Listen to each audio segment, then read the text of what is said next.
Dollar से ज्यादा का निवेश हुआ है। 10 साल में हमारे फिनटेक स्टार्टअप्स में 500% वृद्धि हुई है। सस्ते मोबाइल फोन, सस्ते डेटा और जीरो बैलेंस जनधन बैंक खातों ने भारत में कमाल कर दिया है। Prime Minister further said that India is continuously launching fintech services and products. He cautioned that big steps will have to be taken for cyber fraud and digital literacy. Prime Minister also called for a global framework for ethical use of artificial intelligence or AI and further announced a fund of 1 lakh crore rupees for its research and development. हमने देश में research और innovation को बढ़ावा देने के लिए 1 लाख करोड़ रुपए का फंड बनाने की घोषणा की है।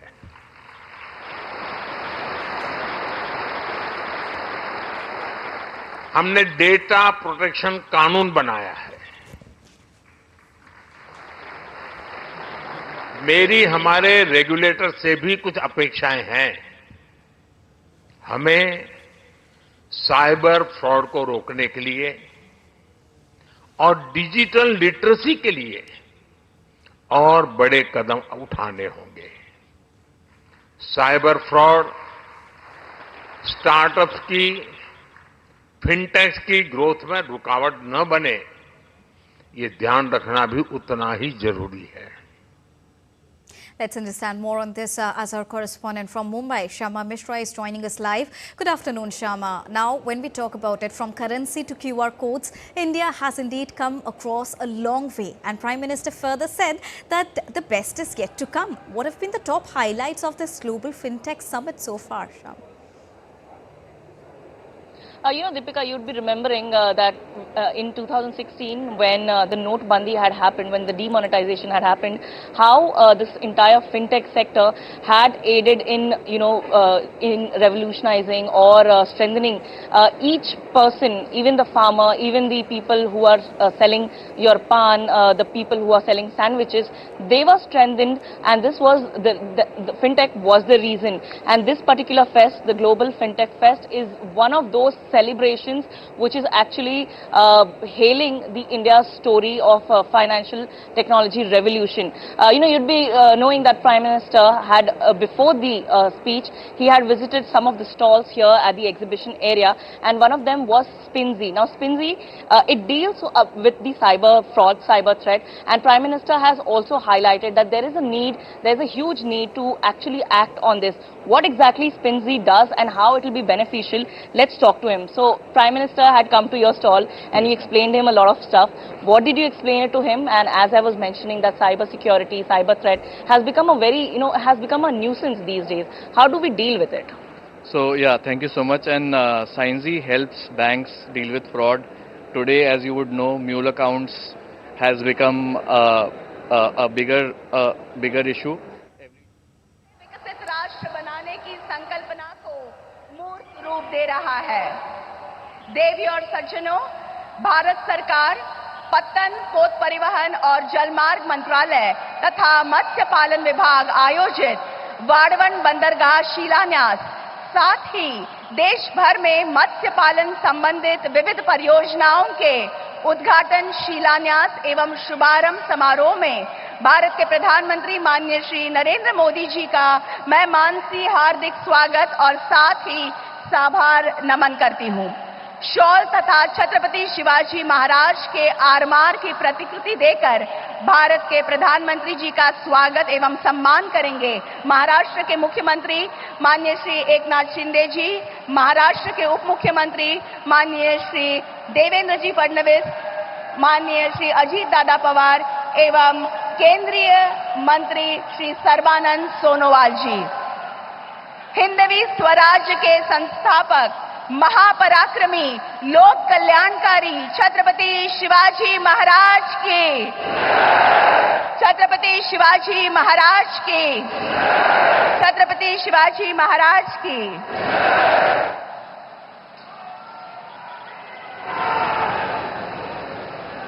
और अब स्वागत श्रृंखला में सम्मान की अगली कड़ी माननीय प्रधानमंत्री जी को वाड़वन बंदरगाह की प्रतिमा भेंट करेंगे माननीय केंद्रीय मंत्री पत्तन पोत परिवहन और जलमार्ग माननीय श्री सर्बानंद सोनोवाल जी।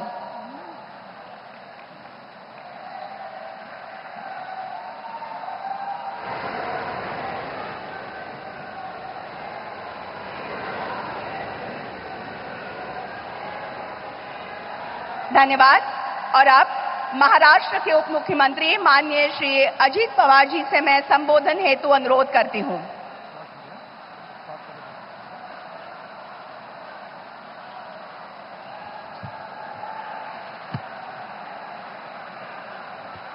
भारत देशाचे लोकप्रिय प्रधानमंत्री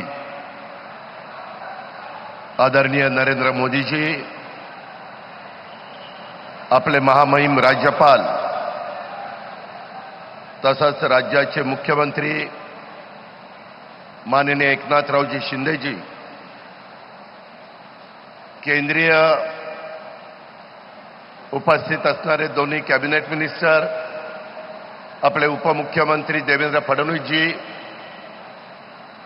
केंद्रीय राज्यमंत्री, खासदार, मंत्रिमंडळातील आमचे सर्व सहकारी, विधिमंडळातील सर्व सहकारी, उपस्थित पालघर जिल्ह्याच्या कानाकोपऱ्यातून आलेले सगळे माझे बांधव, महिला, भगिनी, पत्रकार मित्र आणि माझ्या तरुण मित्रांनो, आजचा दिवस हा आपल्या सर्वांच्या दृष्टीने अतिशय महत्त्वाचा दिवस आहे। आता आल्यानंतर पंतप्रधान महोदयांनी इथं काय उद्याच्याला होऊ पाहतंय ह्याबद्दलची सगळी माहिती घेतली। त्यामध्ये थोडंसं वाढवण बंदर होत असताना काही जणांचा त्याला विरोध आहे, त्याबद्दलच्या बातम्या आपण ऐकतो। मला तमाम माझ्या महाराष्ट्रातल्या जनतेला आणि पालघरवासियांना सांगायचं की बाबांनो, विकास करायचा असेल तर कुठंतरी 2-3 पावलं पुढं मागे सरकावं लागतं। पंतप्रधान आणि मुख्यमंत्र्यांच्या साक्षीनं मी सांगतो की इथल्या एकाही बांधवाला आम्ही वाऱ्यावर सोडणार नाही किंवा त्यांचं पुढचं आयुष्य उद्ध्वस्त करणार नाही। त्यांना अतिशय योग्य पद्धतीनं पुढच्या पिढ्यानपिढ्या मदत होईल अशा प्रकारची भूमिका हे राज्य सरकार देखील या बाबतीमध्ये घेईल। आज इथं आल्यानंतर आपल्याला सगळ्यांना माहिती आहे की तिसऱ्यांदा पंतप्रधान पदाची जबाबदारी मोदी साहेबांनी स्वीकारल्यानंतर पहिल्याच मीटिंगमध्ये भारताच्या केंद्राच्या कॅबिनेटमध्ये पहिल्याच मीटिंगमध्ये 76,200 कोटी रुपयाचं हे पालघरचं आपलं वाढवण बंदर त्यांनी त्या ठिकाणी मंजूर केलं। काल परवाच्या कॅबिनेटमध्ये दिघीला पण अशाच प्रकारे पंतप्रधानांनी मदत केलेली आहे। अतिशय बारकाईनं पंतप्रधानांचं संपूर्ण देशावर लक्ष आहे। मोदी साहेबांचं नेतृत्व पूर्ण देशामध्ये भौतिक, आर्थिक आणि सामाजिक विकास कसा होईल याच करता प्रयत्न ते करतायत। आणि मी आपल्याला सगळ्यांना सांगतो की आपला 720 किलोमीटर लांबीचा समुद्र किनारा आणि त्याच्यामध्ये तुम्हाला आश्चर्य वाटेल 35 वर्ष हे वाढवण बंदर व्हावं अशा प्रकारचा प्रयत्न चाललेला होता, परंतु ते स्वतः नरेंद्र मोदी साहेबांच्या हस्ते भूमिपूजन व्हावं हे कदाचित कुठेतरी इतिहासात लिहिलेलं असेल आणि तो दिवस आज आपल्याला मिळाला आहे। ह्याच्यातून 10 ते 12 लाख लोकांना रोजगार मिळणार आहे। ह्याच्यातून खूप मोठ्या प्रमाणावर माझ्या पालघर जिल्हा आदिवासी जिल्हा ह्याच्या अर्थव्यवस्थेला एक वेगळ्या प्रकारची चालना मिळणार आहे। जगातल्या 10 बंदरापैकी हे एक महत्त्वाचं बंदर उद्याच्या काळामध्ये होणार आहे। विचार करा, जगातल्या 10 बंदरापैकी हे एक बंदर असणार आहे आणि त्याच्यातून अतिशय चांगल्या पद्धतीचा फायदा संपूर्ण भारताला होणार आहे, महाराष्ट्राला होणार आहे, आपल्या पालघरला होणार आहे। हे आपण कोणी विसरता कामा नये। मित्रांनो, जाता जाता एकच सांगतो, आता ज्यावेळेस मुख्यमंत्री पंतप्रधान महोदय माहिती घेत होते, इथं मत्स्य पालन हे देखील करतायत।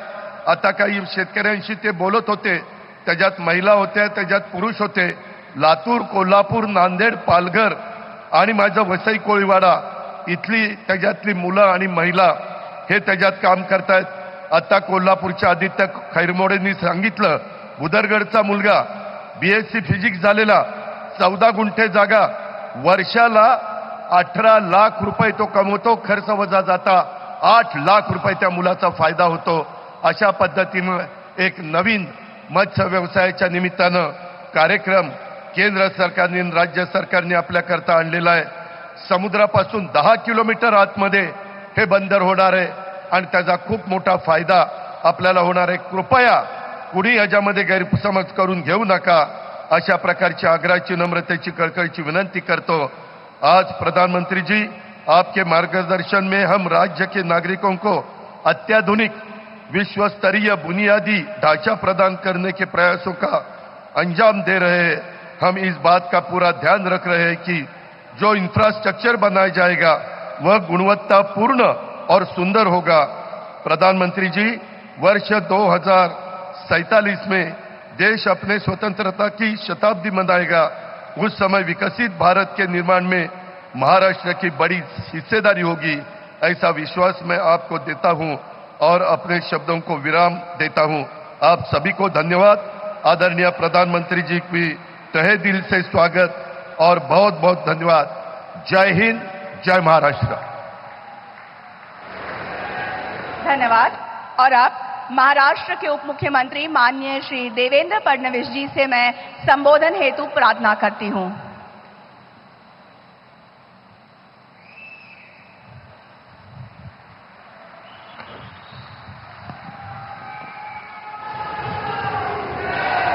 हिंदवी स्वराज्याचे सरसंस्थापक छत्रपती शिवरायांना मानाचा मुजरा करतो. भारतीय राज्यघटनेचे शिल्पकार भारतरत्न डॉक्टर बाबासाहेब आंबेडकर यांना मानवंदना अर्पित करतो आणि आपल्या महाराष्ट्राच्या वतीनं आणि पालघरच्या वतीनं अखिल विश्वातील सर्वाधिक लोकप्रिय नेते आणि आपले प्रधानमंत्री माननीय नरेंद्र मोदीजी यांचं हार्दिक हार्दिक स्वागत करतो. मंचावर उपस्थित माननीय राज्यपालजी, लोकप्रिय मुख्यमंत्री एकनाथराव शिंदेजी, उपमुख्यमंत्री अजित पवारजी, मंचावर उपस्थित सर्व केंद्रीय मंत्रीगण, केंद्रीय राज्यमंत्रीगण, राज्यातले मंत्री, सन्माननीय खासदार, सन्माननीय आमदार, आपले अध्यक्ष आणि उपस्थित सर्व माझ्या माता भगिनी आणि बंधूंनो, आजचा दिवस हा इतिहासामध्ये सुवर्ण अक्षरांनी लिहिण्यासारखा दिवस आहे. आपल्याला सगळ्यांना कल्पना आहे, मुंबई आणि हा सगळा भाग देशाची आर्थिक राजधानी झाला कारण मुंबईमध्ये मुंबई पोर्ट आणि JNPT पोर्टमुळे आपण नंबर 1 ठरलो. आता त्याच्यापेक्षा तिप्पट मोठं वाढवण बंदर या ठिकाणी तयार होत आहे. गेले 30 वर्ष 40 वर्ष आपण नंबर 1 JNPT आणि मुंबई पोर्टमुळे राहिलो. पुढचे 50 वर्ष महाराष्ट्र पहिल्या क्रमांकावर राहील या वाढवण बंदरामुळे. आणि केवळ ये संभव हो पाया आदरणीय प्रधानमंत्री जी आपके कारण, क्योंकि 80 के दशक में वाढवण में पोर्ट हो इसकी संकल्पना की गई. ध्यान में यह आया कि पूरे देश में 20 मीटर डीप ड्राफ्ट केवल वाढवण में हमको उपलब्ध है और कहीं नहीं है. इसलिए यहां पर अगर पोर्ट तैयार होगा तो भारत एक मैरीटाइम पावर बनेगा. किंतु 1991 में सुप्रीम कोर्ट ने डहाणू का नोटिफिकेशन निकाला, एक कमेटी तैयार की और जन्म से पहले ही वाढवण पोर्ट की मृत्यु हो गई और उसके बाद सबने कह दिया अब ये पोर्ट बन ही नहीं सकता. लेकिन 2014 में प्रधानमंत्री जी आपकी सरकार आई, आपके आशीर्वाद से महाराष्ट्र में हम सभी को काम करने का मौका मिला और आपके आशीर्वाद से हमने इसे वापस जीवित किया.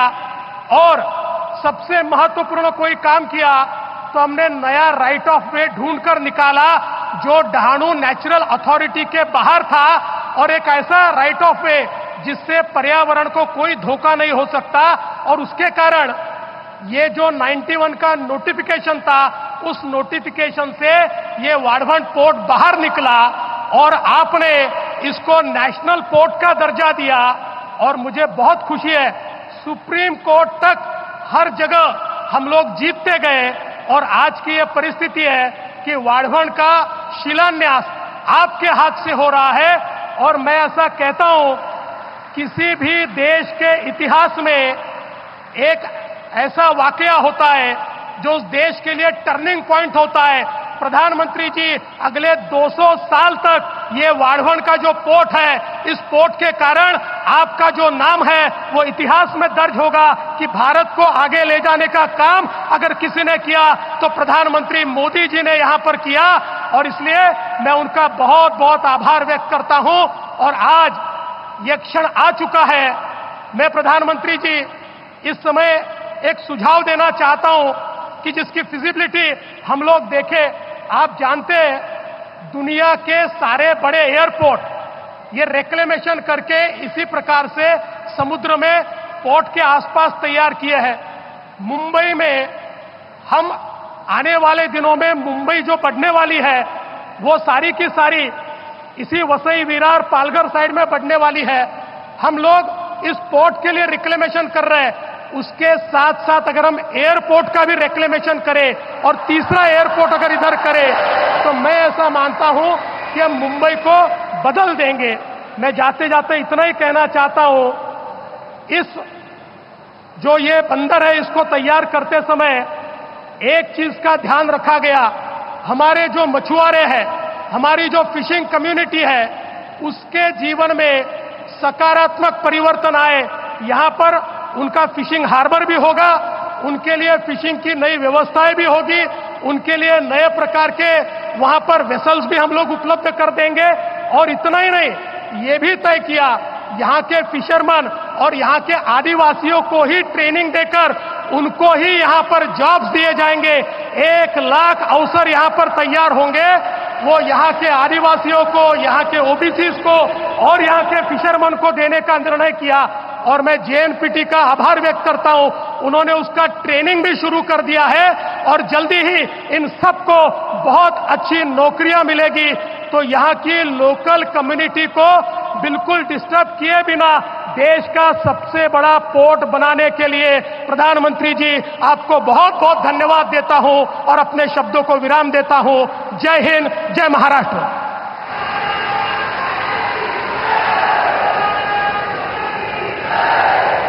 बहुत बहुत धन्यवाद। और अब केंद्रीय मंत्री पत्तन, पोत परिवहन और जलमार्ग माननीय श्री सर्बानंद सोनोवाल जी से मैं विनती करती हूं कि वे सभा को संबोधित करें।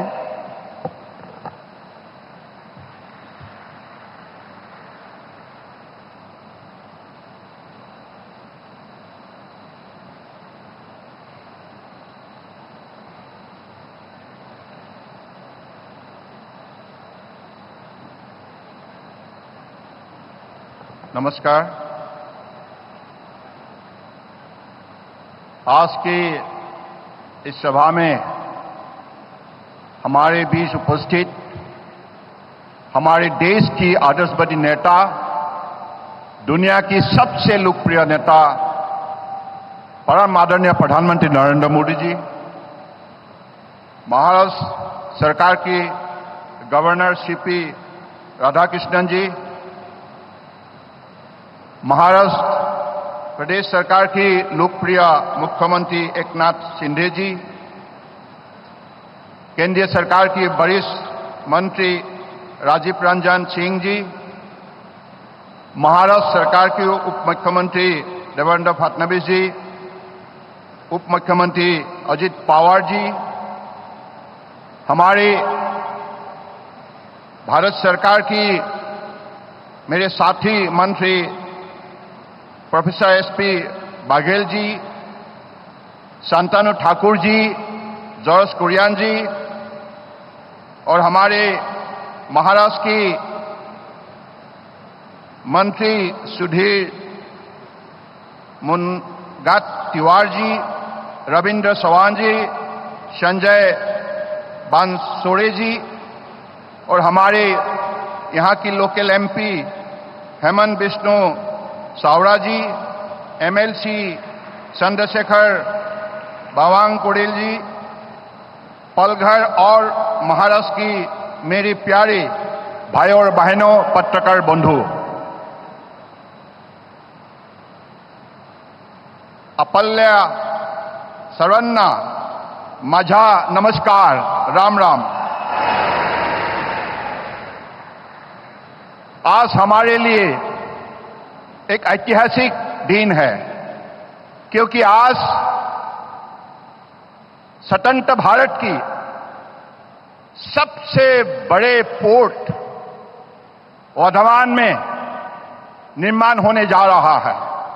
और आज इस महत्वपूर्ण कार्य को सफल बनाने के लिए हमारे बीच उपस्थित है दुनिया के सबसे लोकप्रिय नेता प्रधानमंत्री नरेंद्र मोदी जी। तो इसलिए मैं हृदय से प्रधानमंत्री जी को स्वागत करता हूं। और आज ये जो पोर्ट बनने जा रहा है, इसके लिए जो माहौल महाराष्ट्र प्रदेश सरकार और पालघर की महाराष्ट्र की जनता ने की है, इसके लिए मैं आप सबको हृदय से आभार व्यक्त करना चाहता हूं। आप लोगों का सहयोग की वजह से ये संभव हुए है। और आज परम आदरणीय प्रधानमंत्री जी ने जो काम उन्होंने पिछले 10 साल के अंदर करके भारत को दुनिया की 5वें बड़े अर्थव्यवस्था के हिसाब से खड़ा की है, और अगले 5 साल के अंदर दुनिया की तीसरी बड़े अर्थव्यवस्था के रूप में खड़ा करने के लिए जो प्रतिबद्ध हुए है, और इस काम को बढ़ावा देने के लिए, संभव करने के लिए, सफल करने के लिए सबका साथ सबका विकास नीति द्वारा भारत को एकत्रित की है। और आज मैं ये बात बड़े गर्व से कहना चाहता हूं, ये पोर्ट हमारे महाराष्ट्र के लिए, महाराष्ट्र की जनता के लिए प्रधानमंत्री जी की तरफ से एक बहुत बड़ा उपहार है।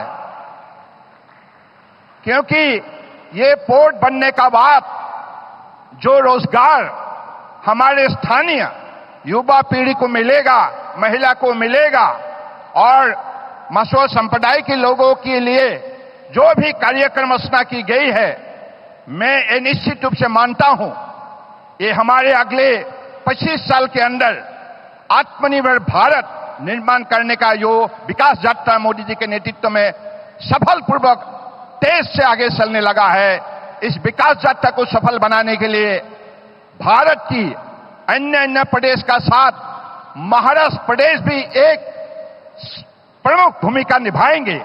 तो इसलिए ये हमारे लिए सुनहरा मौका है, पालघर जनता के लिए भी मौका है, क्योंकि ये मामूली पोर्ट नहीं है। दुनिया की 10 बड़े कंटेनर हैंडलिंग पोर्ट के अंदर 20 में एक भी होंगे। तो मुझे लगता है कि आज हमारे देश के लिए, देश के जनता के लिए, हमारे नई पीढ़ियों के लिए इस पोर्ट के जरिए जो मौका हमें मिलेगा, क्योंकि पालघर की इस जिले में जो अलग अलग सेंटर स्किल डेवलपमेंट का हो, हमारे मेडिकल फैसिलिटी हो, एकेडमिक इंस्टीट्यूशन हो, मार्केट हो, डायरेक्टली और इनडायरेक्टली इस प्रोजेक्ट के जरिए 12 लाख लोगों को रोजगार मिलेगा, और दुनिया का एक बड़े आकर्षित स्थान के रूप में पालघर अपना पहचान बना पाएंगे।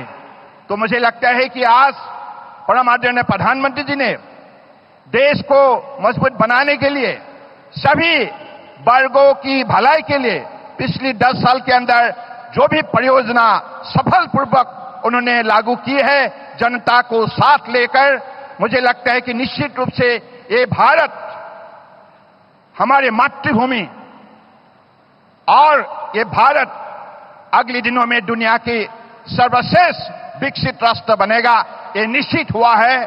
तो इसी शब्दों का साथ मैं फिर से आज हमारे माननीय प्रधानमंत्री जी को मैं अपने मंत्रालय की तरफ से विशेष रूप से धन्यवाद देता हूं, क्योंकि आपने पोर्ट शिपिंग वाटरवेज मंत्रालय को पिछले 10 साल में नई नई कार्यक्रम के जरिए जो आपने साहस दिया, जो मार्गदर्शन दिया, इसके वजह से आज दुनिया में हिंदुस्तान का नाम, भारत का नाम एक मैरीटाइम नेशन के हिसाब से प्रमुख स्थान ले चुका है। अलग अलग पैरामीटर में आज जो इतिहास रचना की है, मुझे लगता है कि अगले दिनों में निश्चित रूप से आप ही के नेतृत्व में ये सेक्टर हमारे देश को मजबूत बनाने के सिलसिले में एक प्रमुख सेक्टर बनेगा और इसी सेक्टर को द्वारा हमारे नई पीढ़ियों को दुनिया में एक शक्तिशाली देश बनाने के लिए एक सुनहरा मौका दी जाएंगे।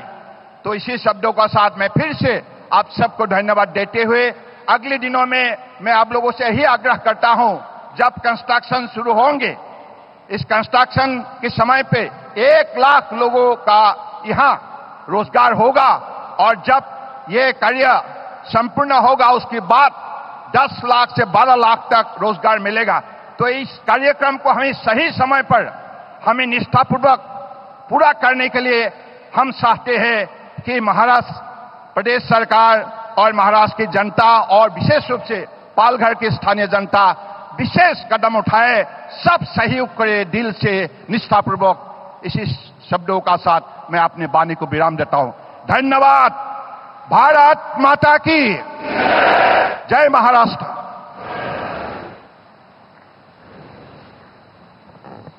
धन्यवाद माननीय मंत्री महोदय। और अब केंद्रीय मंत्री मत्स्य पालन, पशुपालन एवं डेयरी माननीय श्री राजीव रंजन सिंह जी से मैं संबोधन हेतु अनुरोध करती हूं।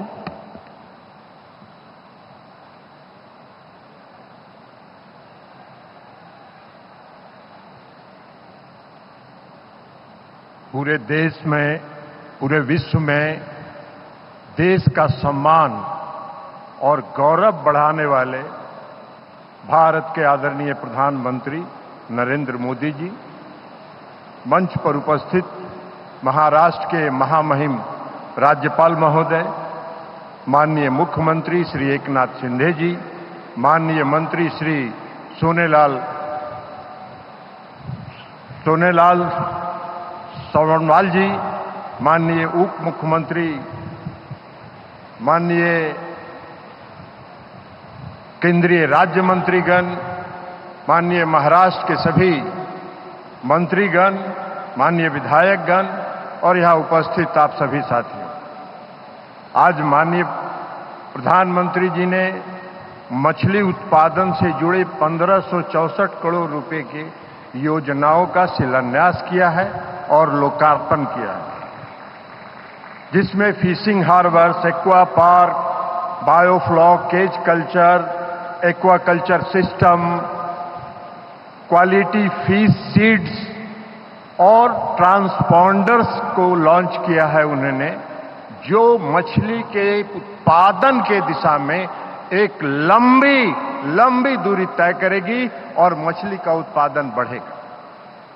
और इस पूरे योजना से जो 1564 करोड़ रुपए की आज योजना का आदरणीय प्रधानमंत्री जी ने लोकार्पण और शिलान्यास किया है, इससे प्रत्यक्ष और अप्रत्यक्ष रूप से लगभग 5,25,000 लोग को रोजगार मिलेगा, वो उस रोजगार से जुड़ेंगे।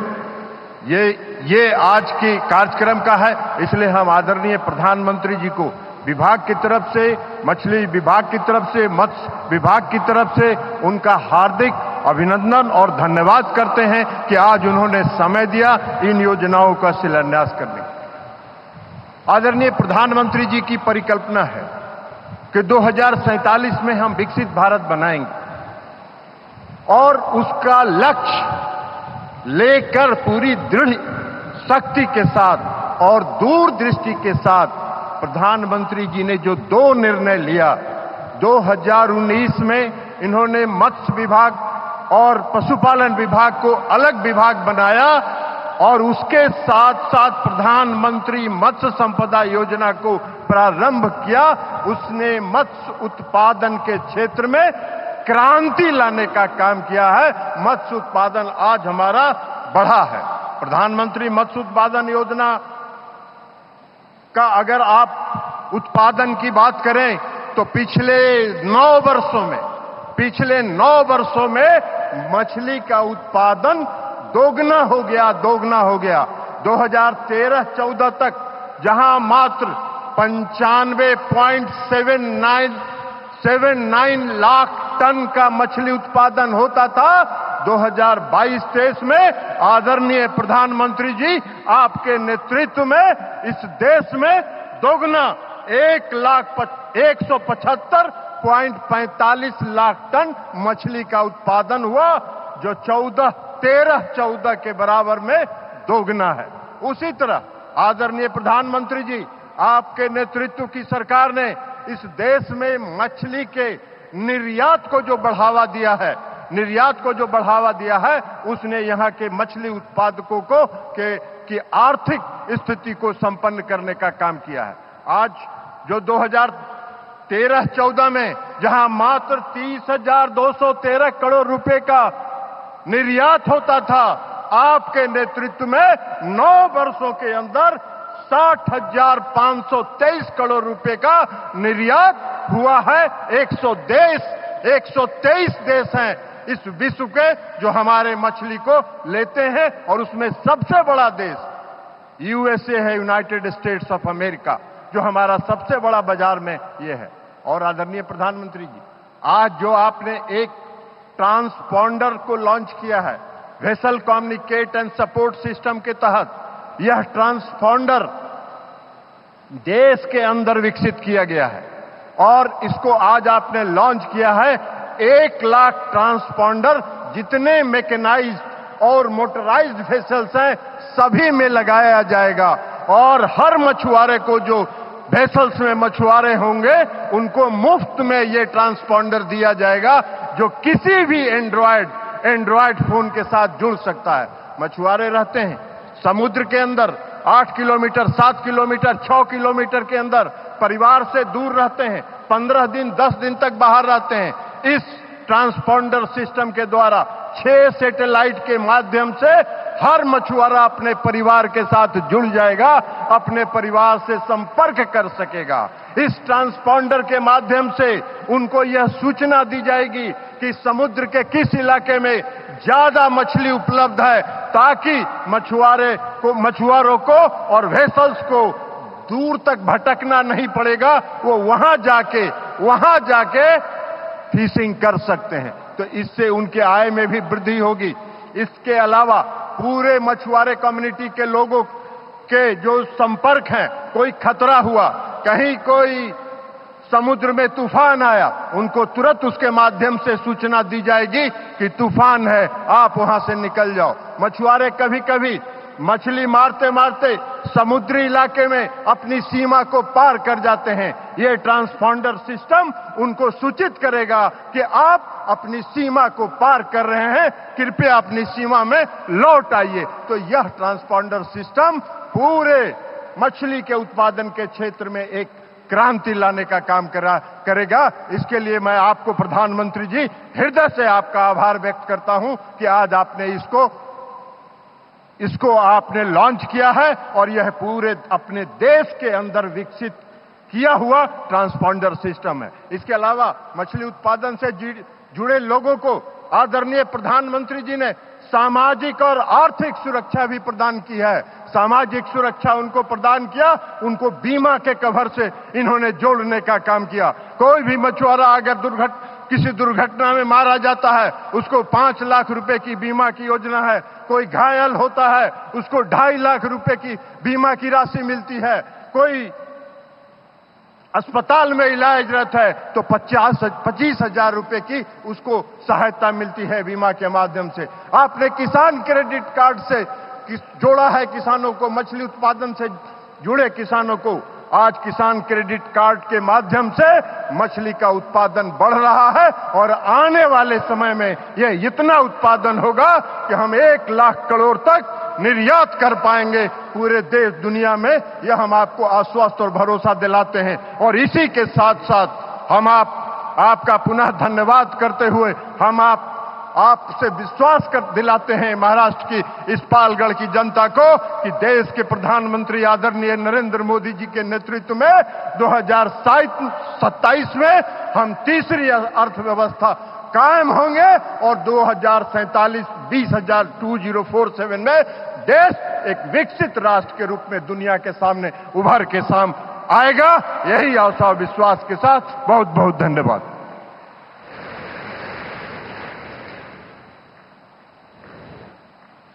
धन्यवाद माननीय मंत्री महोदय। और आप महाराष्ट्र के मुख्यमंत्री माननीय श्री एकनाथराव शिंदे जी से मैं विनती करती हूं कि वे सभा को संबोधित करें। छत्रपति शिवाजी महाराज की जय भवानी। महाराष्ट्राचं आराध्य दैवत छत्रपती शिवाजी महाराजांना मानाचा मुजरा आज पालघरमध्ये वाढवण बंदराच्या भूमिपूजन प्रसंगी उपस्थित आदरणीय प्रधानमंत्री, आपल्या सगळ्यांचे लाडके, लोकप्रिय आणि देशात नाही जगामध्ये जे लोकप्रियतेच्या उत्तुंग शिखरावर नंबर 1 ला असलेले आदरणीय नरेंद्र मोदी साहेबांचं मनापासून मी स्वागत करतो। आमचे दोन्ही उपमुख्यमंत्री, केंद्रीय मंत्री, राज्याचे आपले सर्व मंत्रीगण, आमचे महामहिम राहिले राज्यपाल राधाकृष्णनजी, सर्वानंद सोनोवालजी, राजीव सिंगजी आणि सर्व व्यासपीठावरील सन्मान्य मान्यवर, उपस्थित बांधव भगिनी आणि पत्रकार मित्रांनो, खरं म्हणजे आजचा दिवस आपल्या पालघरच्या इतिहासामधला, महाराष्ट्राच्या इतिहासामधला आणि खरं म्हणजे देशाच्या इतिहासामधला सोनेरी दिवस आहे असं म्हटलं तर वावगं ठरणार नाही। कारण हा जो प्रकल्प आहे, हा वाढवण बंदराचा प्रकल्प, हा गेम चेंजर प्रकल्प आहे आणि याचा फायदा संपूर्ण देशाला, महाराष्ट्राला तर होईलच, परंतु याचा फायदा आपल्या देशाला होईल आणि खास करून पालघरच्या जनतेला सगळ्यात जास्त होईल। आणि म्हणून मी आदरणीय प्रधानमंत्री महोदयांचं पालघरवासियांच्या वतीने मनापासून स्वागत करतो, त्यांना खूप खूप धन्यवाद देतो। इस बंदरगाह का भूमि पूजन आज माननीय मोदी जी के हाथों से हो रहा है। सही मायने में मैंने कहा है कि ये सुनहरा दिन है। मोदी जी के हाथ में सफलता का पारस है, इसलिए इस पोर्ट का पहला चरण 2029 तक निर्धारित समय पर पूरा हो जाएगा और जैसा भूमि पूजन हुआ है वैसा लोकार्पण भी हमारे आदरणीय मोदी जी के यह शुभ हाथों से होगा, यह मैं विश्वास यहां पर व्यक्त करता हूं। खरं म्हणजे वाढवण बंदर गेले 30-40 वर्षापासून आपण पाहतोय, आज बनेल उद्या बनेल, परंतु त्याला योगायोग लागतो। मोदीजींच्या हस्ते त्याचं भूमिपूजन व्हायला पाहिजे होतं असं योग असेल आणि म्हणून त्यांची दूरदृष्टी नेतृत्वामुळेच आज या बंदराच्या कामाचा शुभारंभ होतोय। सर्व परवानग्या आणि या बंदरासाठी 76,000 कोटी रुपयाची तरतूद केंद्र सरकारने केली आहे। वाढवण हे आपल्या देशातलं सर्वात मोठं बंदर असणार आहे। या पोर्टमुळे जगातील टॉप 10 कंटेनर पोर्ट देशाच्या यादीमध्ये भारताचा समावेश होणार आहे। ही आपल्यासाठी फार भाग्याची बाब आहे। डहाणू पालघर जगाच्या नकाशावर महत्त्वाचं स्थान मिळवणार आहे। महाराष्ट्रासाठी हा भाग्याचा क्षण आहे आणि म्हणून मी मगाशी म्हटलो की संपूर्ण भारतवर्षासाठी ही अभिमानाची गोष्ट आहे। वाढवण बंदर हे महाराष्ट्राच्या प्रगतीचं नवं शिखर ठरणार आहे। या बंदरामुळे आयात आणि निर्यातीला मोठी चालना मिळेल, राज्याच्या आणि देशाच्या अर्थकारणाला चालना मिळेल, देशातील कंटेनर हँडलिंगची क्षमता या बंदरामुळे पूर्ण होईल, पायाभूत सुविधा आणि व्यवसाय करण्यास अनुकूल वातावरण मिळेल। भारत जागतिक व्यापारातही अधिक समर्थपणे उतरू शकेल। 12 लाखापेक्षा जास्त रोजगार मिळतील, स्थानिकांना भूमिपुत्रांना इथे रोजीरोटी मिळेल, व्यवसाय मिळेल, आदिवासी बांधव असतील, इतर बांधव असतील, त्यांना नोकऱ्या धंदे सगळं इथे मिळेल आणि स्थानिक तरुणांना यासाठी स्पेशल ट्रेनिंग देणारे 30 कार्यक्रम देखील सरकारने निश्चित केलेले आहेत. आणि म्हणून वाढवण बंदर विकासात मच्छीमार बांधव आणि स्थानिकांचं हित आपण पाहणार आहोत. कुणालाही वाऱ्यावर सोडलं जाणार नाही. मोदीजींनी नेहमी जे प्रकल्प केले त्या स्थानिकांना न्याय देऊनच पुढे नेले आणि म्हणून पर्यावरणाचाही ऱ्हास होणार नाही याची काळजी आपण घेतोय. छत्रपती शिवाजी महाराजांनी 350 वर्षापूर्वी सागरी मार्गाचं महत्त्व ओळखलं आणि सुसज्ज आणि सशक्त आरमार उभारलं. त्यामुळेच खऱ्या अर्थाने शिवाजी महाराजांचा आदर्श ठेवून आपण कारभार करतोय. त्यामुळे विकास आणि कल्याणकारी राज्य निर्माण करण्याचा प्रयत्न आम्ही करतोय आणि म्हणून आपल्या सरकारने सागरी मार्गाचा विकास केलाय. अटल सेतू, कोस्टल रोड त्यातूनच उभे राहिलेत आणि आता नरिमन पॉइंट पासून कोस्टल रोड आता विरार ते पालघर पर्यंत आणण्याचा विचार आपल्या सरकारचा आहे. पालघरला नवीन एअरपोर्ट पाहिजे म्हणून आता देवेंद्रजी म्हणालेत. आदरणीय प्रधानमंत्री नक्की आपल्या विनंतीचा मान ठेवतील. वाढवण हे Indian middle east Europe economic corridor व international north south transportation corridor लगत असल्याने आयात निर्यातीसाठी अत्यंत सोयीचं ठिकाण ठरेल आणि वाढवण बंदरामुळे भारताला पूर्व किनारा आणि पर्शियन खाडीतील जवळपासच्या देशातील व्यापाराची गरज पूर्ण करता येईल आणि म्हणून सिंगापूर, कोलंबो आणि इतर आंतरराष्ट्रीय बंदरावर भारताला अवलंबून राहावं लागणार नाही. असं आंतरराष्ट्रीय दर्जाचं हे बंदर होतंय. एक और अच्छी खबर यह है कि महाराष्ट्र की अर्थव्यवस्था को प्रचंड मजबूती प्रदान करने वाले दिघी पोर्ट के विकास को भी केंद्र सरकार ने 2 दिन पहले हरी झंडी दिखाई है. नेशनल इंडस्ट्रियल कॉरिडोर डेवलपमेंट कार्यक्रम के तहत देश भर में 12 औद्योगिक स्मार्ट सिटी डेवलप की जा रही है. उसमें हमारे महाराष्ट्र के दिघी पोर्ट का भी समावेश है और इसलिए दिघी पोर्ट के बगल में ये देश का दूसरा सबसे बड़ा औद्योगिक पार्क होगा और इसीलिए मैं आदरणीय प्रधानमंत्री जी को बहुत बहुत धन्यवाद देना चाहता हूं कि उन्होंने दिघी के लिए भी मान्यता दी. आणि खरं म्हणजे इथं 1000 कोटी डॉलरची गुंतवणूक होईल, रोजगार निर्माण होईल आणि मी आपल्याला एवढंच सांगतो, हमारे आदरणीय प्रधानमंत्री मोदी जी ने मुंबई को वैश्विक फिनटेक हब के रूप में बदलने की घोषणा भी की है. फिनटेक तकनीक 2030 तक भारत को 7 ट्रिलियन अमेरिकी डॉलर की अर्थव्यवस्था बनाने में योगदान दे सकती है, जिससे महाराष्ट्र का एक बड़ा योगदान हो सकता है.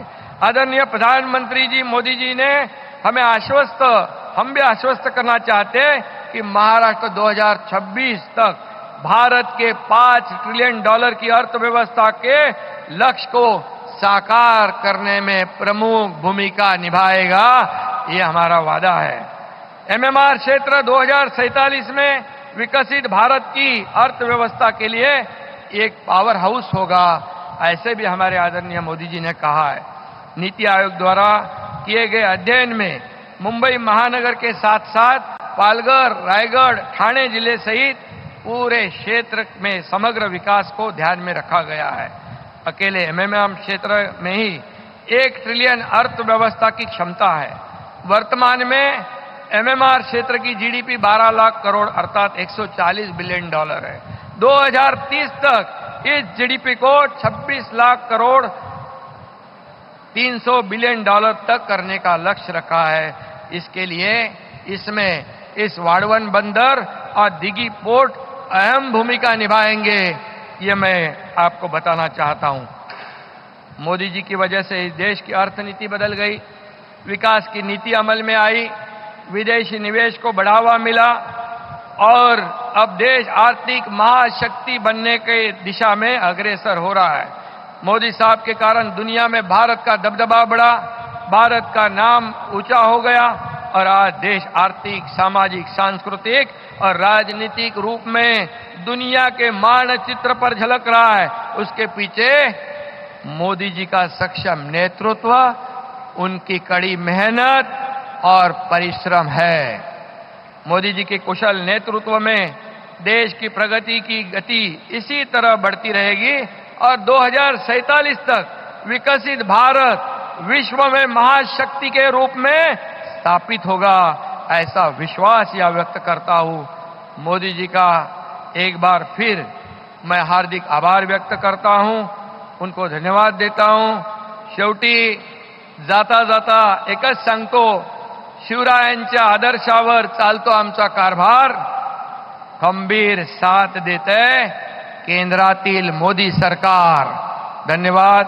जय हिंद, जय महाराष्ट्र। धन्यवाद माननीय मुख्यमंत्री महोदय। देवी और सज्जनों, 76,220 करोड़ रुपए मूल्य के वाढवन बंदरगाह का शिलान्यास, 757 करोड़ रुपए मूल्य की विभिन्न मत्स्य पालन परियोजनाओं का शिलान्यास, साथ ही 417 करोड़ रुपए मूल्य की विभिन्न मत्स्य पालन परियोजनाओं का उद्घाटन और मछली पकड़ने वाले जहाजों पर 1 लाख पोत संचार एवं सहायता प्रणाली ट्रांसपॉन्डर्स लगाने का शुभारंभ करने हेतु रिमोट का बटन दबाकर ई फलकों का अनावरण करने की विनती मैं माननीय प्रधानमंत्री जी से करती हूं।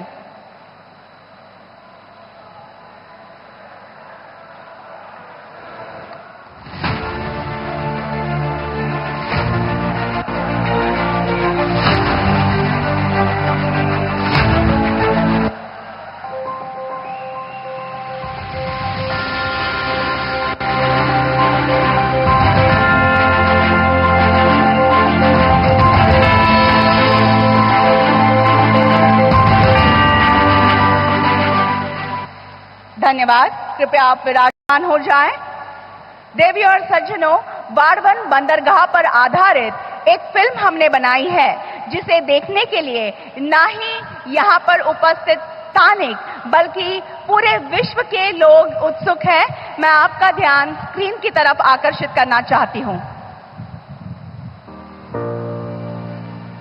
प्रेरणा और प्रगति जब एक साथ जुड़ते हैं तो एक नए युग की नींव पड़ती है। Under the powerful leadership of Prime Minister Narendra Modi, the bold vision of Viksit Bharat 2047 is taking shape. Through transformative initiatives, we are building a future to a stronger, more prosperous India. In just a decade, India's maritime sector has ranked as the 16th largest maritime nation. The port capacity and coastal cargo has almost doubled. The number of seafarers has increased 1.5 times. And cargo through national waterways has increased by more than 1800%. But this is only the beginning. With the Honorable Prime Minister's empowering Amrit Kaal Vision 2047, we are now charting a course towards even brighter horizons. हम यहाँ के ports की capacity को बढ़ाने पर काम कर रहे हैं, पोर्ट इंफ्रास्ट्रक्चर पर निवेश कर रहे हैं, सागर माला परियोजना के तहत पोर्ट्स की कनेक्टिविटी बढ़ाई जा रही है। With an investment of 80 lakh crore rupees, the Amrit Kaal Vision 2047 will shape world-class ports with over 300 initiatives. India has now set its sights to expand capacity, lead globally and build a sustainable world-class maritime sector. Now to truly expand India's canvas in line with Prime Minister Modi's visionary leadership and the bold directives of the Ministry of Ports, Shipping and Waterways, India's next monumental leap in maritime excellence. Presenting the Vadhavan Mega Port of the 21st century. Strategically located just 150 kilometers from Mumbai, the Vadhavan Mega Port is set to be completed in 2 transformative phases, which will provide state-of-the-art facilities with unmatched capabilities. By the end of its second phase, the Vadhavan Megaport will handle an astounding 23.2 million TEUs. It will drive employment and empower communities by creating more than 12 lakh direct jobs and over 1 crore indirect jobs. Dedicated freight corridors, DFCs, will ensure faster, more efficient connectivity nationwide, and its location will provide direct connectivity to INSTC and IMEEC. Vadhavan is set to contribute over 1% to Maharashtra's GDP, aligning seamlessly with the state's trillion-dollar vision for growth and prosperity. From the beginning, Vadhavan was conceived as a green port. It balances economic growth with environmental stewardship in support of India's blue economy. The port will spur economic and social development of the coastal communities and the entire region of Maharashtra. Guided by the visionary leadership of Honorable Prime Minister Narendra Modi, the Vadhavan Megaport reflects his relentless drive for a Viksit Bharat. Welcome to the Vadhavan Megaport, where India's maritime journey is just beginning. और अब विभिन्न मत्स्य पालन परियोजनाएं तथा मछली पकड़ने वाले जहाजों पर पोत संचार एवं सहायता प्रणाली ट्रांसपॉन्डर्स के बारे में फिल्म्स चलेंगी। मैं आपका ध्यान फिर से एक बार स्क्रीन की तरफ आकर्षित करूंगी।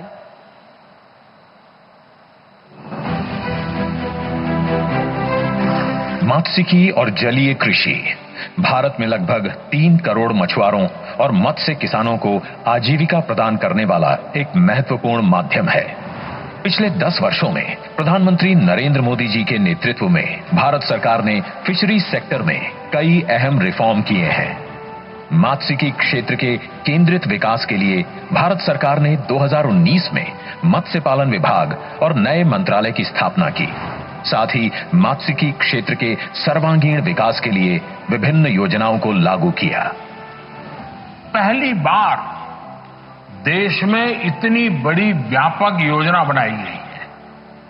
आजादी के बाद इस पर जितना निवेश हुआ उनसे भी कई गुना ज्यादा निवेश प्रधानमंत्री मत्स्य संपदा योजना पर किया जा रहा है। माननीय प्रधानमंत्री के विजन के तहत सरकार इस क्षेत्र में 38,500 करोड़ रुपए से अधिक का निवेश कर रही है। मत्स्यिकी एवं जल कृषि अवसंरचना विकास निधि के अंतर्गत ऋण लेना अब सरल और सहज हो गया है। प्रधानमंत्री मत्स्य संपदा योजना नई तकनीकों के उपयोग द्वारा उत्पादन और उत्पादकता को बढ़ाने में अहम साबित हो रही है।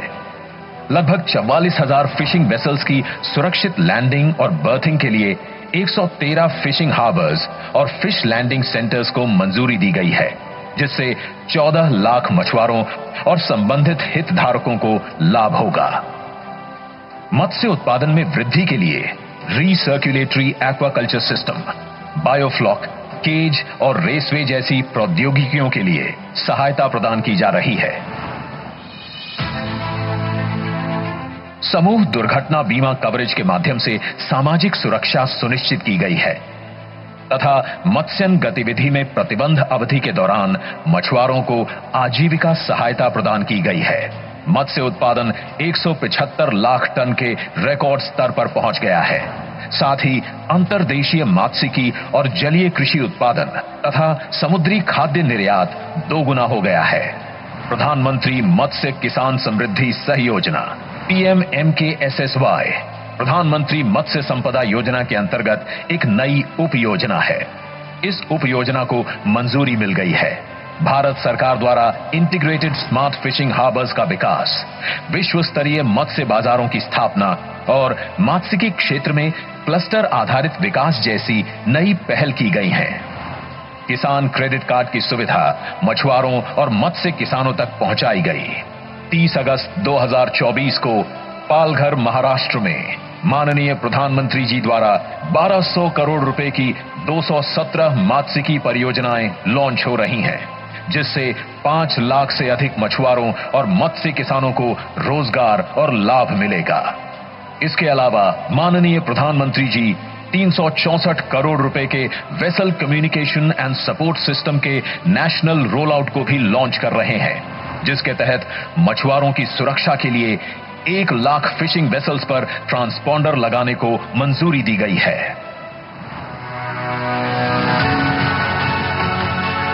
जैसा कि हमारे माननीय प्रधानमंत्री ने कल्पना की है, आत्मनिर्भर भारत के लिए आज भारत का मात्स्यिकी क्षेत्र ग्लोबल लीडर बनने की दिशा में गर्व से आगे बढ़ रहा है। तो देवी और सज्जनों, इस प्रकार कुल मिलाकर 77,000 करोड़ से भी अधिक रुपए मूल्य की विविध बेशकीमती विकास परियोजनाओं की सौगात आज माननीय मोदी जी ने हमें दी। हम उनके आभारी हैं। और अब प्रधानमंत्री मत्स्य संपदा योजना के 3 मछुआरे लाभार्थियों को प्रातिनिधिक रूप में ट्रांसपॉन्डर्स का वितरण करने की विनती मैं माननीय प्रधानमंत्री जी से करती हूं। श्री निखिल रमेश तारे।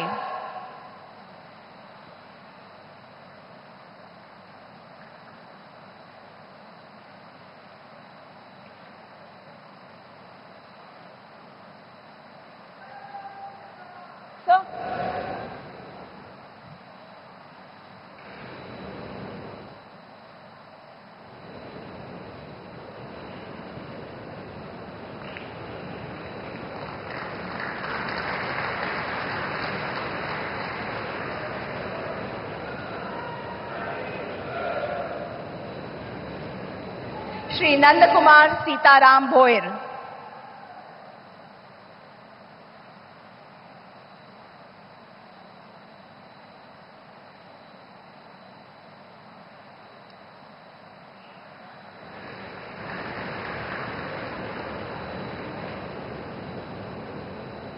श्री हरीश चंद्र लक्ष्मण मेहर।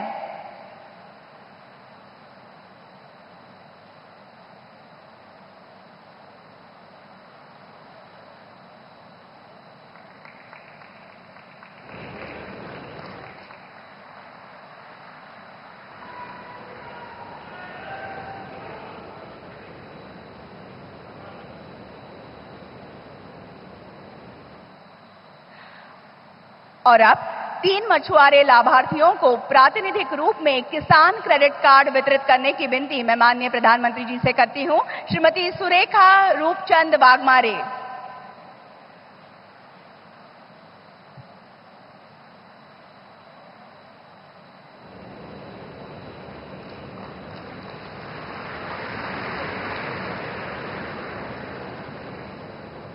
श्री शुभम नामदेव सौगले।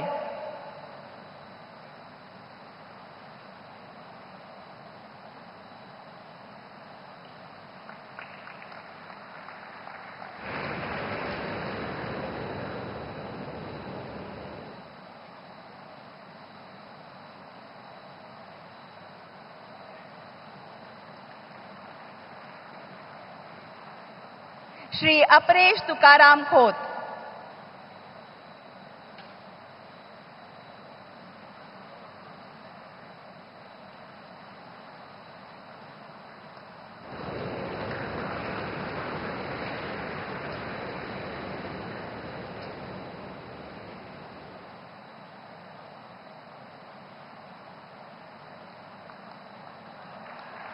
धन्यवाद। देवी और सज्जनों, राष्ट्र की उन्नति के लिए दिन रात एक करने वाले, देश की छवि अंतर्राष्ट्रीय स्तर पर उजागर करने वाले कर्मयोगी विकास पुरुष, आत्मनिर्भर तथा विकसित भारत का सपना साकार करने वाले भारत के प्रधानमंत्री माननीय श्री नरेंद्र मोदी जी से मैं सविनय आग्रह करती हूं कि आज के इस अत्यंत आनंद के तथा महत्वपूर्ण अवसर पर वे अपने ओजस्वी वाणी तथा बहुमोल विचारों से हमें अनुग्रहित करें।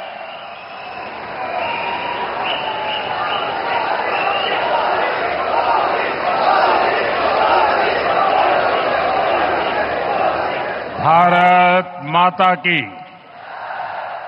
भारत माता की, भारत माता की। महाराष्ट्र के गवर्नर सीपी राधाकृष्णन जी, हमारे लोकप्रिय मुख्यमंत्री श्री एकनाथ शिंदे जी, केंद्रीय कैबिनेट में मेरे सहयोगी श्री राजीव रंजन सिंह जी,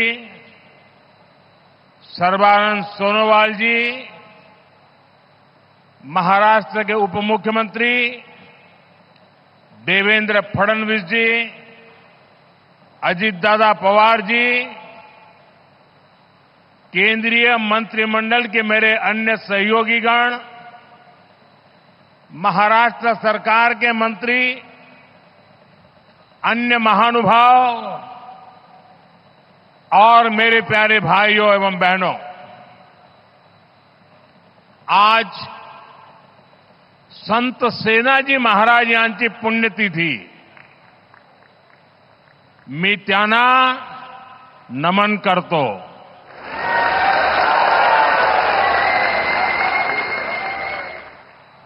माझ्या सर्व लाडक्या बहिणी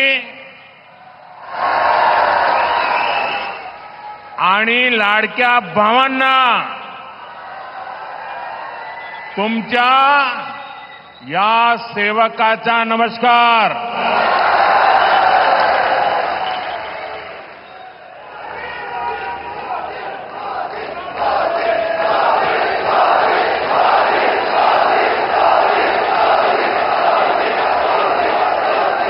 साथियों, आज इस कार्यक्रम की चर्चा करने से पहले मैं अपने हृदय के भावों को व्यक्त करना चाहता हूं. जब 2013 में भारतीय जनता पार्टी ने मुझे प्रधानमंत्री पद के उम्मीदवार के रूप में निश्चित किया,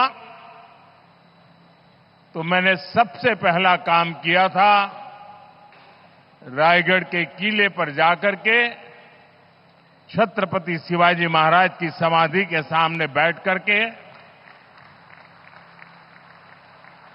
प्रार्थना की थी. एक भक्त अपने आराध्य देव को जिस प्रकार से प्रार्थना करता है, उसे भक्ति भाव से आशीर्वाद लेकर के मैंने राष्ट्र सेवा की एक नई यात्रा का आरंभ किया था. पिछले दिनों सिंधुदुर्ग में जो हुआ, मेरे लिए, मेरे सभी साथियों के लिए छत्रपति शिवाजी महाराज ये सिर्फ नाम नहीं है. हमारे लिए छत्रपति शिवाजी महाराज ये सिर्फ राजा महाराजा राजपुरुष मात्र नहीं है. हमारे लिए छत्रपति शिवाजी महाराज आराध्य देव है.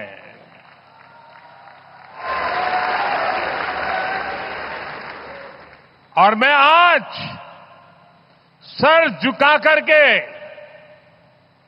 मेरे आराध्य देव छत्रपति शिवाजी महाराज की उनके चरणों में मस्तक रख के माफी मांगता हूं.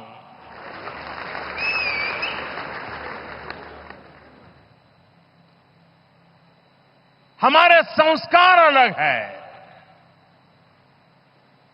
हम वो लोग नहीं हैं जो आए दिन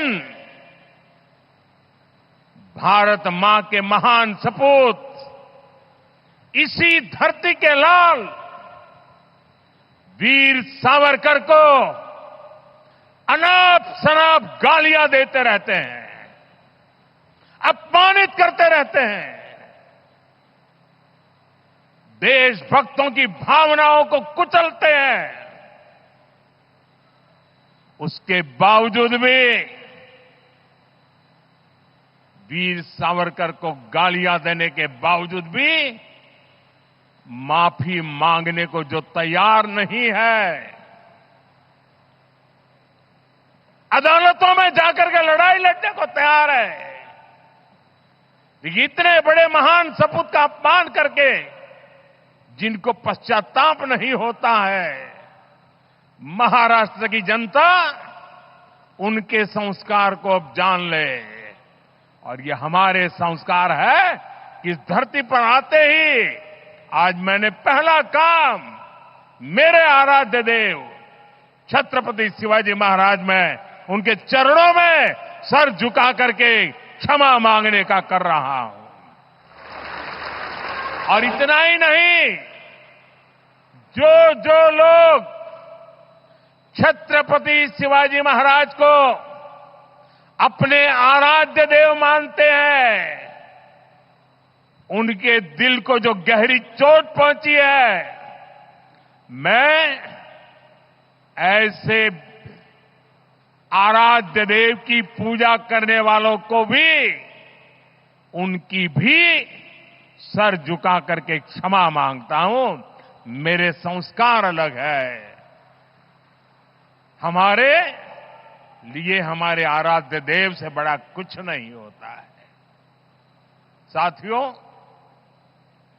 आज का दिन महाराष्ट्र की विकास यात्रा का एक ऐतिहासिक दिन है।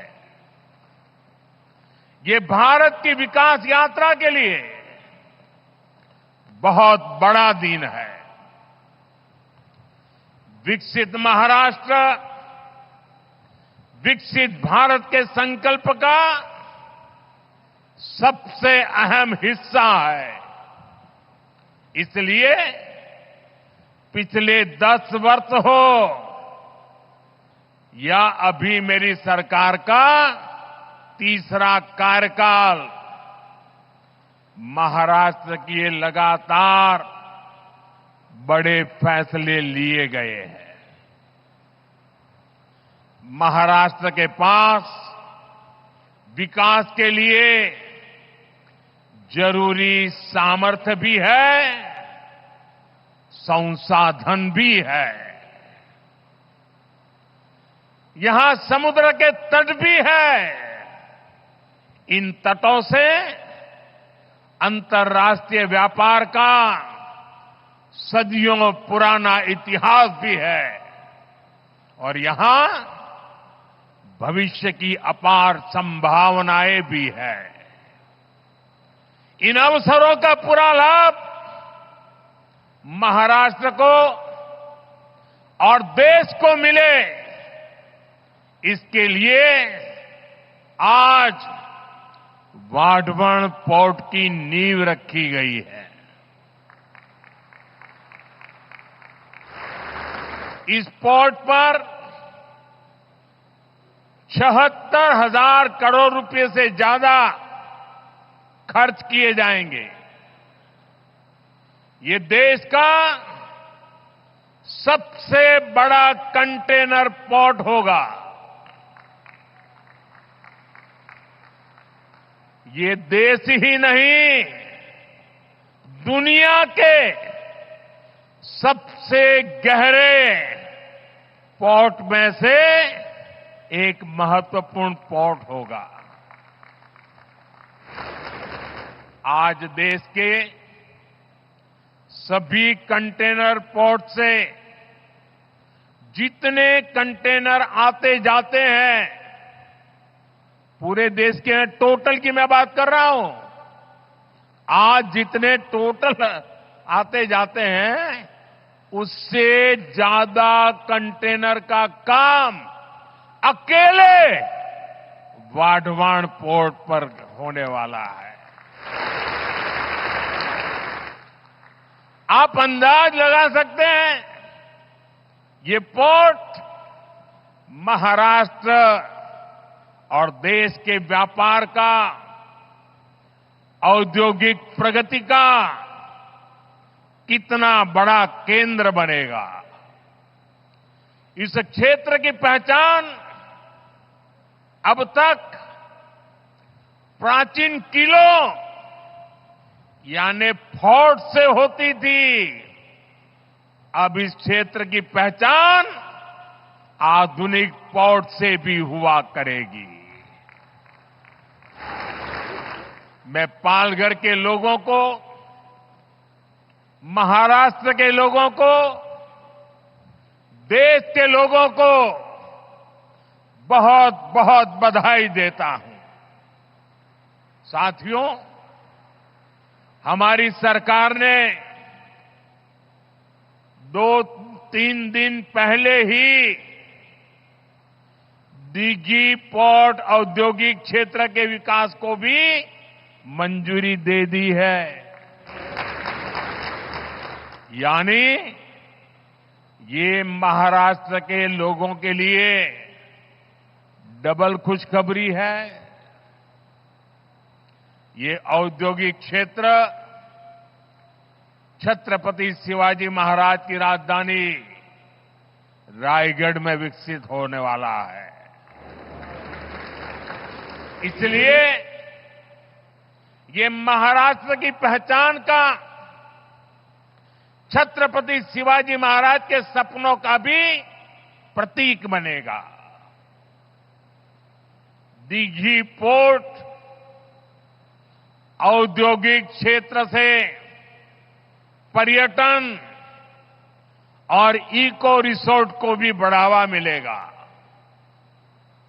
साथियों, आज यहां मच्छीमार भाई बहनों के लिए भी 700 करोड़ रुपए से ज्यादा की विकास परियोजनाओं का शिलान्यास किया गया है। देश की अलग अलग जगहों पर 400 करोड़ रुपए से ज्यादा की परियोजनाओं का उद्घाटन भी यहीं से हुआ है। इन सब प्रोजेक्ट्स के लिए भी अपने मछुआरे भाई बहनों को, आप सभी साथियों को बधाई देता हूं। वाढवण पोर्ट हो, दीघी पोर्ट इंडस्ट्रियल एरिया का विकास हो, फिशरीज की योजनाएं हो, इतने बड़े बड़े काम माता महालक्ष्मी देवी, माता जीवदानी और भगवान तुंगारेश्वर के आशीर्वाद से ही हो रहे हैं।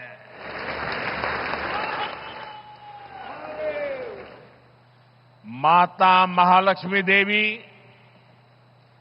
माता जीवदानी आणि भगवान तुंगारेश्वर यांना माझे शत शत नमन। साथियों, एक समय था जब भारत को विश्व के सबसे समृद्ध और सशक्त राष्ट्रों में गिना जाता था। भारत की समृद्धि का एक बड़ा आधार था भारत का सामुद्रिक सामर्थ्य। हमारी इस ताकत को महाराष्ट्र से बेहतर और कौन जानेगा। छत्रपति शिवाजी महाराज, उन्होंने समुद्री व्यापार को, समुद्री शक्ति को एक नई ऊंचाई दी थी। उन्होंने नई नीतियां बनाई, देश की प्रगति के लिए फैसले लिए। कभी हमारी ताकत इतनी थी कि दरिया सारंग कान्होजी आंग्रे पूरी ईस्ट इंडिया कंपनी पर भारी पड़े थे। लेकिन आजादी के बाद उस विरासत पर ध्यान नहीं दिया गया। औद्योगिक विकास से लेकर व्यापार तक भारत पीछे ही छूटता चला गया। लेकिन साथियों, अब ये भारत नया भारत है।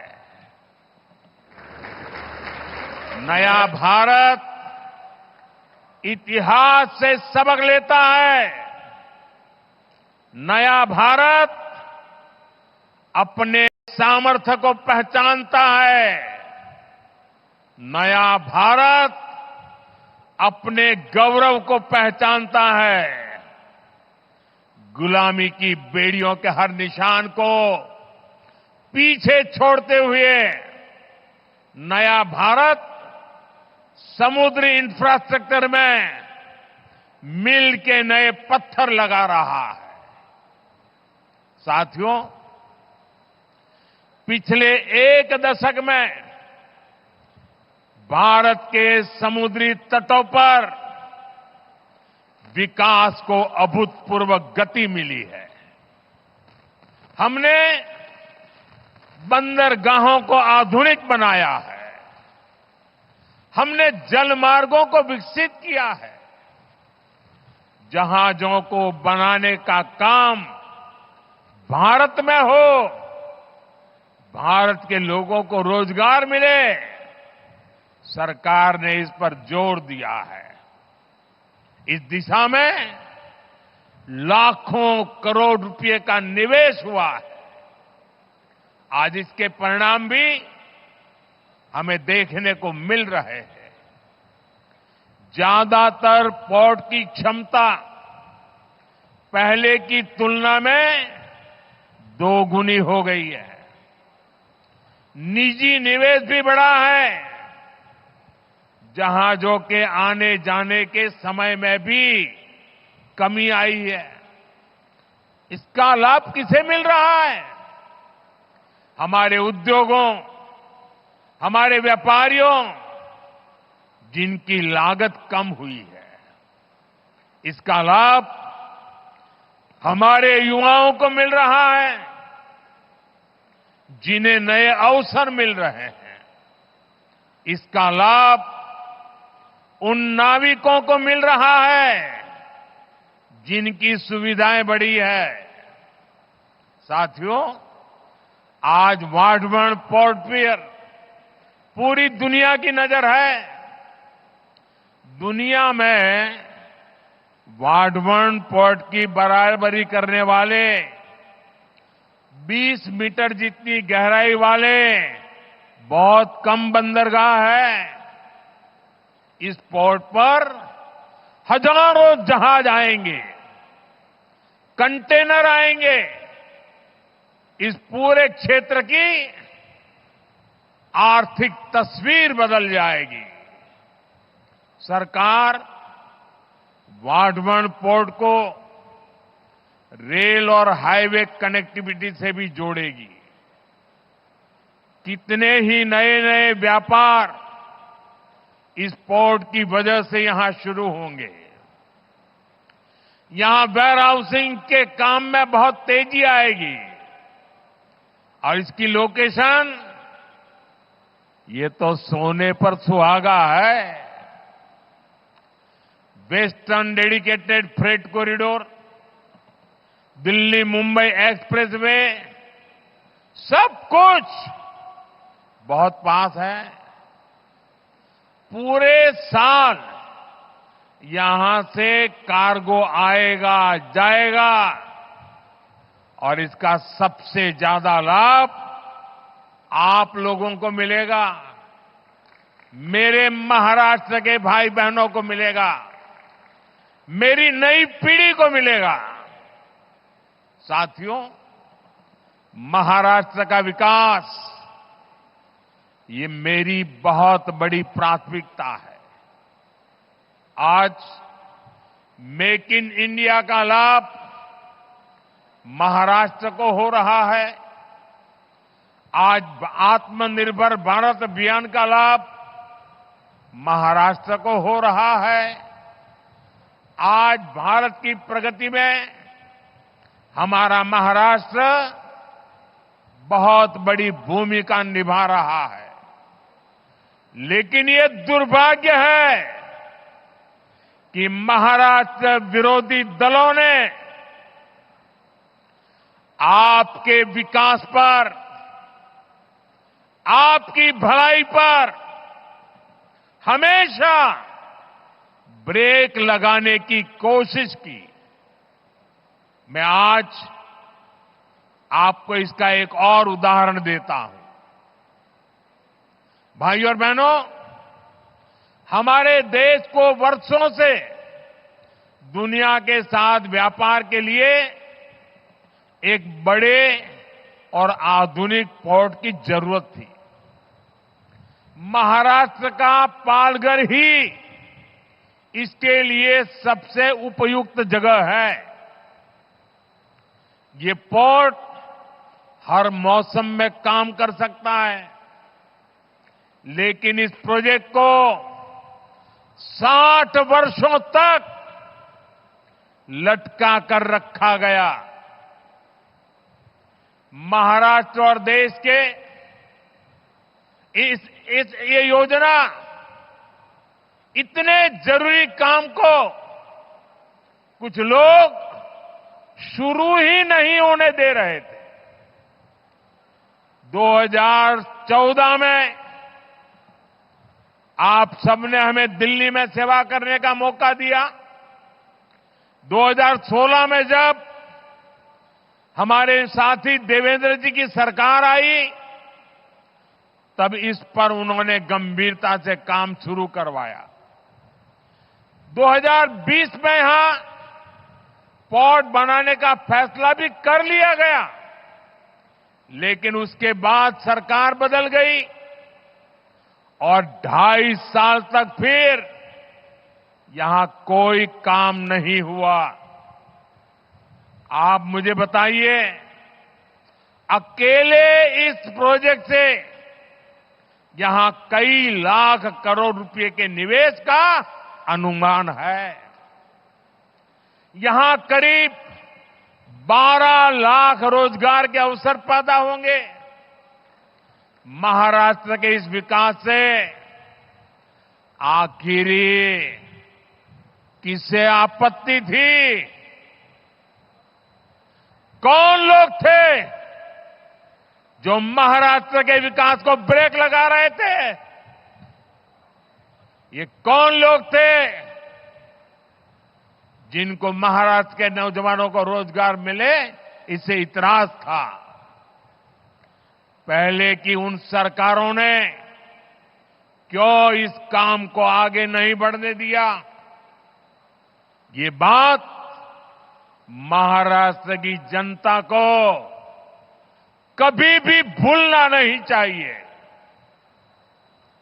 सच्चाई ये है कि कुछ लोग महाराष्ट्र को पीछे रखना चाहते हैं, जबकि हमारे एनडीए की सरकार, यहां हमारी महायुति की सरकार महाराष्ट्र को देश में सबसे आगे ले जाना चाहती है। साथियों, जब समुद्र से जुड़े अवसरों की बात होती है तो इसमें सबसे अहम भागीदार हमारे मछुआरे भाई बहन हैं। मच्छीमार बंधू भगिनींना, आपल्या 5 से 26 मच्छीमाराची गावे, कोळीवाडे आणि 15 लाख मच्छीमारांच्या लोकसंख्येसह महाराष्ट्राचे मत्स्यपालन क्षेत्रातील योगदान खूप मोठे आहे। अभी मैं पीएम मत्स्य संपदा के लाभार्थी साथियों से बात भी कर रहा था। इनके परिश्रम से 10 वर्षों में कैसे इस सेक्टर की तस्वीर बदली है, कैसे देश की योजनाओं से, सरकार के सेवा भाव से करोड़ों मछुआरों का जीवन बदल रहा है।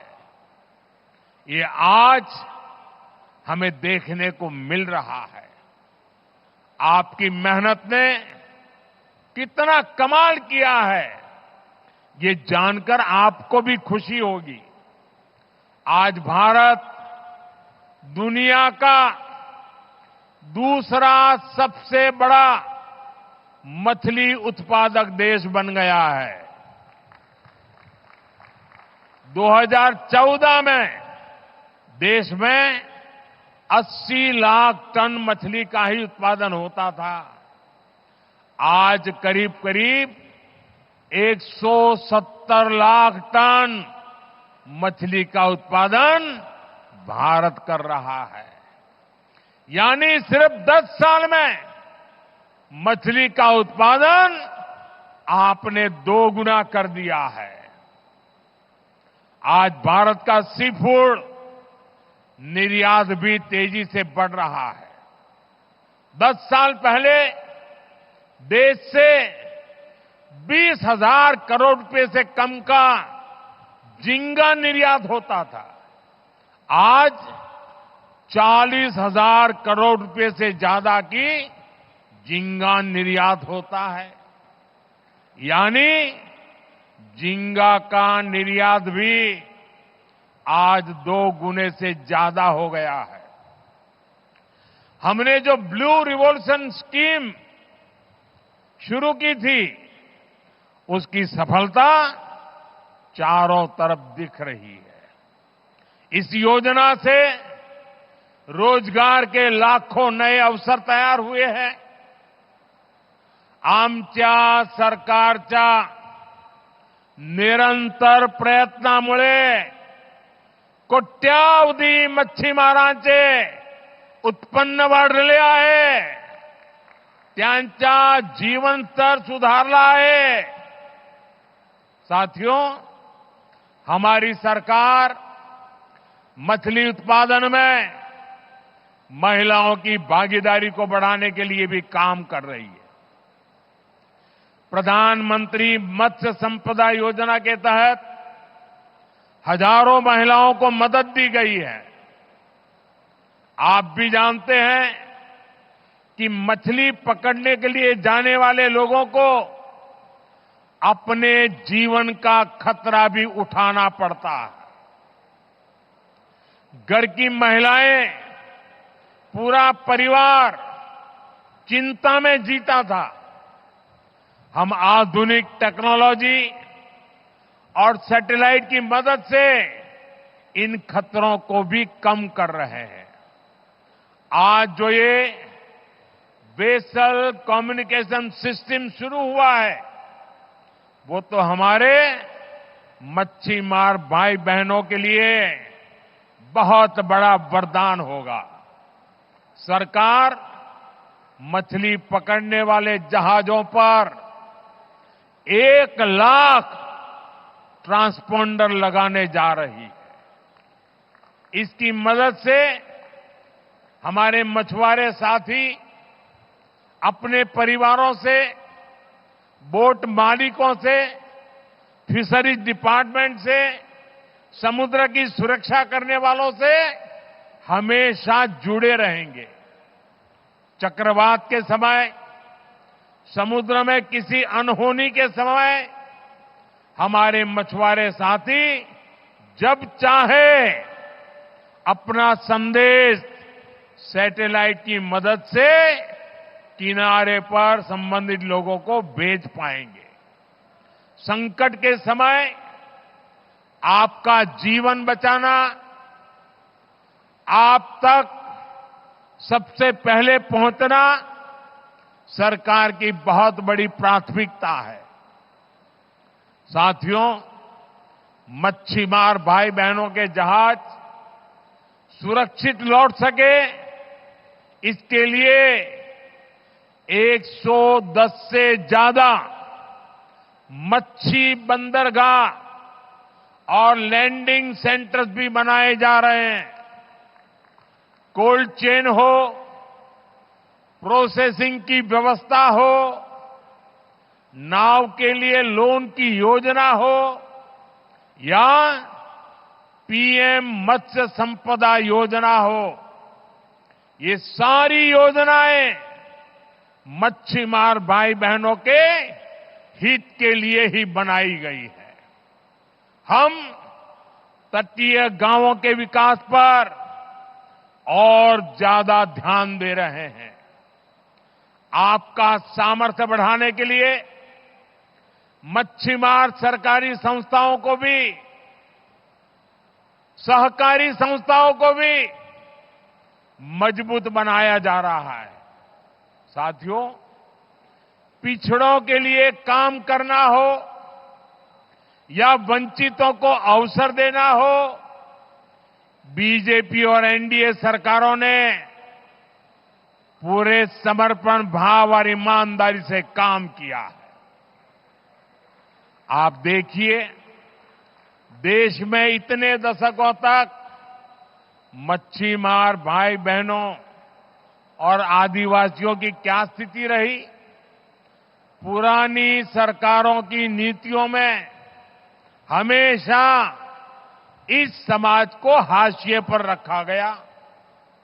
देश में इतना बड़ा आदिवासी बहुल क्षेत्र है, फिर भी आदिवासियों के कल्याण के लिए कभी एक विभाग तक नहीं बनाया गया। अलग जनजातीय मंत्रालय की स्थापना भाजपा एनडीए सरकार ने ही की थी। हमारी ही सरकार ने मछुआरों के कल्याण के लिए अलग मंत्रालय भी बनाया। हमेशा उपेक्षित रहे आदिवासी इलाकों को अब पीएम जनमन योजना का लाभ मिल रहा है। हमारा आदिवासी समाज, हमारा मच्छीमार समाज आज भारत की प्रगति में बड़ा योगदान दे रहा है। साथियों, आज मैं महायुति की सरकार की एक और बात के लिए विशेष रूप से सराहना करूंगा। विमेन लेड डेवलपमेंट में, नारी सशक्तिकरण में महाराष्ट्र देश को दिशा दिखा रहा है। आज महाराष्ट्र में अनेक उच्च पदों पर महिलाएं बहुत ही शानदार काम कर रही है। राज्य के इतिहास में पहली बार मुख्य सचिव के रूप में सुजाता सौनिक जी राज्य प्रशासन का मार्गदर्शन कर रही है। पहली बार राज्य के पुलिस फोर्स की प्रमुख डीजीपी रश्मि शुक्ला जी नेतृत्व कर रही है। पहली बार राज्य के फॉरेस्ट फोर्स की प्रमुख के रूप में शोमिता बिस्वास जी लीड कर रही है।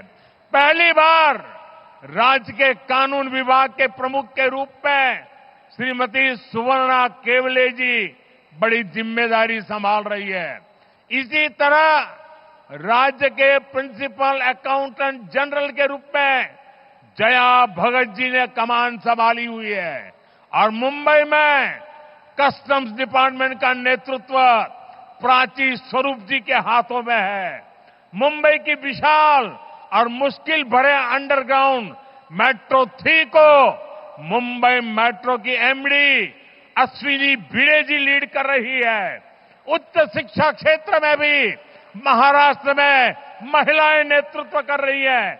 महाराष्ट्र हेल्थ यूनिवर्सिटी के कुलगुरु के रूप में लेफ्टिनेंट जनरल डॉक्टर माधुरी कानिटकर जी नेतृत्व कर रही है। महाराष्ट्र के स्किल्स यूनिवर्सिटी के पहले कुलगुरु के रूप में डॉक्टर अपूर्वा पालकर जी नई पहल कर रही है। ऐसे कितने ही बड़े और बहुत जिम्मेदार भरे पद हैं जहां महाराष्ट्र में नारी शक्ति अपने श्रेष्ठ प्रदर्शन कर रही है। इनकी सफलता इस बात का प्रमाण है कि 21वीं सदी की नारी शक्ति समाज को नई दिशा देने के लिए तैयार है। यही नारी शक्ति विकसित भारत का बहुत बड़ा आधार है। साथियों, सबका साथ, सबका विकास, सबका विश्वास और सबका प्रयास, ये एनडीए सरकार का मंत्र है। मुझे विश्वास है आप सबके सहयोग से हम महाराष्ट्र को विकास की नई ऊंचाई पर ले जाएंगे। आप महायुति सरकार पर अपना आशीर्वाद बनाए रखिए। एक बार फिर आप सभी को देश के सबसे बड़े पोर्ट के लिए, अनेक अनेक मच्छीमार भाइयों के लिए, योजनाओं के लिए अनेक अनेक शुभकामनाएं देता हूं, बधाई देता हूं। मेरे साथ बोलिए भारत माता की। दोनों हाथ ऊपर करके पूरी ताकत से बोलिए भारत माता की।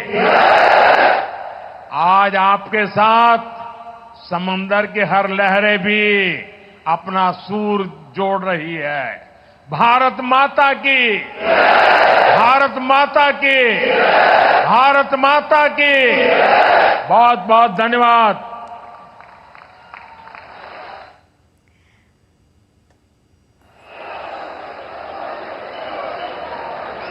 आपका संबोधन पूंजी के रूप में हमारे लिए प्रेरणा का स्रोत बना रहेगा। मैं हृदय की गहराइयों से आभार प्रकट करती हूं। धन्यवाद।